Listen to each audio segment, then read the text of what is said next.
আসসালামু আলাইকুম, কেমন আছো সবাই? সুলতানা কিচেনের আরও একটা নতুন রেসিপিতে তোমাদের সবাইকে স্বাগত জানাই। আজকে আমি গরম জলের মধ্যে ব্রেড দিয়ে একটা দারুণ স্বাদের ইউনিক রেসিপি তোমাদের সঙ্গে শেয়ার করব। আশা করি ভালো লাগবে। পুরো ভিডিওটা দেখার অনুরোধ রইল। আর ভালো লাগলে একটা লাইক অবশ্যই দিয়ে যেও। এই ইফতারে এই নতুন ধরনের ইউনিক রেসিপিটা তোমরা খুব সহজেই বাড়িতে অবশ্যই ট্রাই করতে পারো। তো চলো দেখে নেওয়া যাক আমার আজকের গরম জলের মধ্যে ব্রেড দিয়ে আমি কী রেসিপি তৈরি করি। তো চলো রেসিপিটা শুরু করা যাক। এখানে একটা কড়াইয়ের মধ্যে আমি কিছুটা জলকে খুব ভালোভাবে ফুটিয়ে নিয়েছি। এবার আমি এখানে 3 পিস মতো ব্রেড নিয়েছি রেসিপিটার জন্য। তোমরা এখানে আরও বেশি নিতে পারো ব্রেড, কোনো সমস্যা নেই। এবার আমি এই গরম জলের মধ্যে ব্রেড 3টে দিয়ে দেবো। আর একটা বড় সাইজের পেঁয়াজকে কুচিয়ে নিয়েছিলাম, পেঁয়াজ কুচিটা দিয়ে দিলাম। 3টে কাঁচা লঙ্কা কুচিয়ে নিয়েছিলাম, কাঁচা লঙ্কা কুচিটাকেও দিয়ে দিলাম। আর 1 চামচ মতো ধনেপাতা কুচি নিয়েছিলাম, ধনেপাতা কুচিটাও দিয়ে দিলাম। কাঁচা লঙ্কাটা আর ধনেপাতাটা যদি তোমাদের ইচ্ছা না হয় নাও দিতে পারো। এবার আমি এখানে স্বাদ অনুযায়ী লবণ দিয়ে দিলাম, সামান্য পরিমাণে হলুদের গুঁড়ো, 1/2 চামচ লঙ্কার গুঁড়ো, 1/2 চামচ গরম মশলার গুঁড়ো আর 1/2 কাপ মতো বেসন দিয়ে দিলাম। এবার এগুলোকে খুব ভালোভাবে একটু মিক্সড করে নেব। এই সময় ফ্লেমটাকে একটু মিডিয়াম টু লোয়ে রাখতে হবে, দিয়ে মিশ্রণটাকে রেডি করতে হবে। এটা একটা ডোয়ের মতো গড়ে নেব। এটা দেখো অনেকটাই মিশ্রণটা রেডি হয়ে গেছে।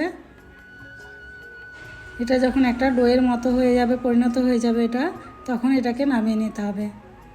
তো এটা 3 থেকে 4 মিনিট মতো রান্না করার পর এটা অনেকটাই ডোয়ের মতো হয়ে এসছে। তো এবার আমি এটাকে নামিয়ে নেব, নামিয়ে ঠান্ডা করতে দেবো।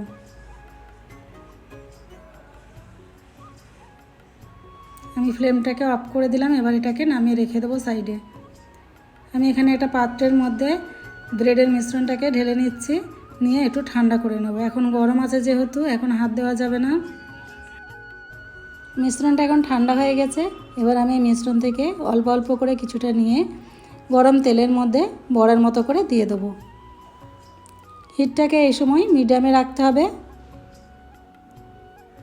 দিয়ে ব্রেডের পকোড়াগুলোকে গোল্ডেন করে ফ্রাই করে নিতে হবে। এক সাইড আমার ভাজা হয়ে গেছে, এবার আমি উল্টে অপর সাইডটাও ভেজে নেব। তো কত সুন্দর কালার এসছে দেখো। এরকমভাবে 2 সাইড গোল্ডেন করে ফ্রাই করে নিতে হবে।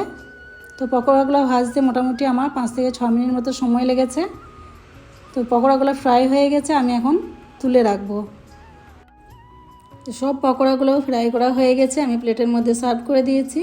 তো আজকের আমার ব্রেডের ইউনিক ধরনের পকোড়া রেসিপিটা তোমাদের কেমন লেগেছে কমেন্টে জানাতে ভুলো না। আর ভালো লাগলে অবশ্যই তোমরাও বাড়িতে এইভাবে ট্রাই করো আর জানিও কেমন হয়েছে। তো দেখো কত সুন্দর হয়েছে, ভেতর থেকে একদম খুব সুন্দরভাবে সফটভাবে ফ্রাই করা হয়ে গেছে। আর এটা দেখতে যতটা সুন্দর, খেতে কিন্তু এর থেকে আরও অনেক সুন্দর। আর তো আজকে এই পর্যন্তই, আবার দেখা হবে অন্য কোনো রেসিপিতে। ততক্ষণ সবাই ভালো থেকো, সুস্থ থেকো।